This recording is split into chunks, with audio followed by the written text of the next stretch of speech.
আসসালামু আলাইকুম রহমতুল্লাহ বারাকাতুহু। আশা করি সকলে ভালো আছেন। আজকে আমি আপনাদের সম্মুখে বর্ণনা করতে চলেছি ঈদুল আজহার নামাজ কিভাবে আদায় করব।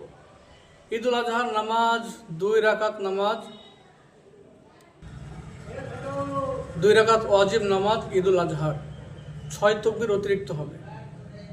প্রথমত ইমাম সাহেবের ইক্তদায় নামাজ পড়তে হবে, তাই আমরা নিয়াত করব নওয়াইতু আন উসাল্লিয়া লিল্লাহি তাআলা রাকাতাই সালাতুল ঈদুল আজহা মা সিত্তাতি তাকবীরাতি ওয়াজবিল্লাহি তাআলা ইক্তাদাইতু বিহাযাল ইমাম মুতাওয়াজ্জিহান ইলা জিহাতিল কাবাতিশ শরীফাতি আল্লাহু আকবার।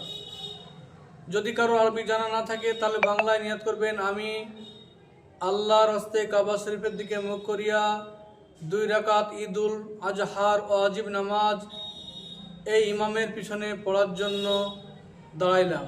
আবার বলছি, আমি আল্লাহর হস্তে কাবা শরীফের দিকে মুখ করিয়া ঈদুল আজহার ওয়াজিব নামাজ অতিরিক্ত 6 তাকবীরের সহিত এই ইমামের পিছনে পড়ার জন্য দাঁড়াইলাম। আল্লাহু আকবার বলে তাহরিমা বেঁধে নিতে হবে। তাহরিমা বাঁধার পরে সানা পড়বেন, সুবহানাকা আল্লাহুম্মা ওয়া বিহামদিকা ওয়া তাবারাকা ইসমুকা ওয়া তাআলা জাদ্দুকা ওয়া লা ইলাহা গায়রুক।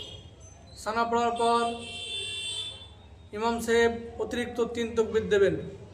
প্রথম রাকাতে 3 তাকবীর অতিরিক্ত হবে, দ্বিতীয় রাকাতেও 3 তাকবীর অতিরিক্ত হবে। তো 3 তাকবীর অতিরিক্ত দিতে হবে। আল্লাহু আকবার বলার পরে হাত ছেড়ে দিতে হবে। আবার আল্লাহু আকবার বলার পর হাত ছেড়ে দিতে হবে। 2 তাকবীর হলো। তৃতীয় তাকবীর আল্লাহু আকবার বলে হাত বেঁধে নিতে হবে। অতিরিক্ত 3 তাকবীর হয়ে গেল। এবার ইমাম সাহেব কেরাত করবেন, সূরা ফাতিহা এবং অন্য একটা সূরা মিলিয়ে পড়বেন, আর মুসল্লিগণ নীরবতার সঙ্গে মনোযোগ সহকারে শ্রবণ করবেন। কেরাত শেষ হওয়ার পরে ইমাম সাহেব রুকুতে যাবেন, মুসল্লিরাও রুকুতে যাবে। রুকু তাসবিহ পড়ার পর রুকু থেকে ওঠার পর আবার সেজদায় যাবেন। 2 সেজদা কমপ্লিট করার পর প্রথম রাকাত এইভাবে সমাপ্ত হবে। প্রথম রাকাত হয়ে যাওয়ার পরে দ্বিতীয় রাকাতের জন্য দাঁড়িয়ে যাবে। দ্বিতীয় রাকাতের জন্য দাঁড়ানোর পর ইমাম সাহেব এবার প্রথমেই কেরাত করবেন, সূরা ফাতিহা অন্য একটি সূরা পড়বেন। পড়ার পরে কেরাত যখন হয়ে যাবে এবার অতিরিক্ত 3 তাকবীর শেষে এবার দিতে হবে। কিভাবে দেব? আল্লাহু আকবার, হাত ছেড়ে দিতে হবে। আবার আল্লাহু আকবার, হাত ছেড়ে দিতে হবে। 2 তাকবীর হলো। আল্লাহু আকবার, হাত ছেড়ে দিতে হবে। 3 তাকবীর হলো। এবার আল্লাহু আকবার বলে রুকুতে যাওয়ার জন্য তাকবীর দিয়ে রুকুতে যেতে হবে। এইভাবে প্রথম রাকাতে 3 তাকবীর অতিরিক্ত, দ্বিতীয় রাকাতে 3 তাকবীর অতিরিক্ত হলো। ইমাম সাহেব রুকুতে গেলেন, রুকুতে যাওয়ার পরে রুকু তসবিহ, তারপরে আবার সেজদা, 2 সেজদার ওইভাবে তসবিহ সব পড়ার পরে রুকু সেজদা হয়ে গেল। বৈঠকে আত্তাহিয়াতু, দুরূদ শরীফ, দোয়া মাসুরা পড়ার পরে ইমাম সাহেব ডানে বামে সালাম ফিরাবেন, মুক্তাদিরাও ডানে বামে সালাম ফিরাবেন, মুক্তাদিরাও। এইভাবে নামাজ সমাপ্ত হবে।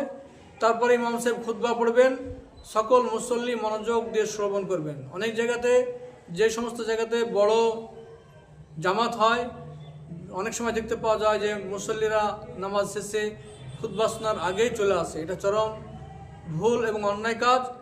ঈদুল আজহার নামাজ, ঈদের নামাজ যেভাবে ওয়াজিব, অনুরূপভাবে খুতবা শোনাটাও ওয়াজিব। তাই অবশ্যই খুতবাটা মনোযোগ দিয়ে শুনবেন। শোনার পরে তারপরে নিজের জন্য, বিশ্ববাসীর জন্য, আমাদের বর্তমান দেশ বড় সংকট মুহূর্তে চলছে, দেশের সার্বিক মঙ্গলার্থে, বিশ্ববাসীর জন্য সকলের সার্বিক মঙ্গল কামনার্থে দোয়া করতে হবে, যেন মুসলিম অমুসলিম সকলে কাঁধে কাঁধ মিলে ঐক্যবদ্ধের সঙ্গে চলাফেরা করতে পারে। এইভাবে আল্লাহর কাছে প্রার্থনা করার পর আনন্দের সঙ্গে তাকবীরের ধ্বনি পড়তে পড়তে আল্লাহু আকবার, আল্লাহু আকবার, লা ইলাহা ইল্লাল্লাহু, আল্লাহু আকবার, আল্লাহু আকবার, ওয়ালিল্লাহিল হামদ, এই ধ্বনি পড়তে পড়তে বাড়ি ফিরে আসবেন। ঈদের নামাজের পর সব থেকে উত্তম কাজ হচ্ছে কুরবানি আদায় করা। তাই সকলে নীরবতার সঙ্গে নিরিবিলি জায়গায় কোরবানি করবেন।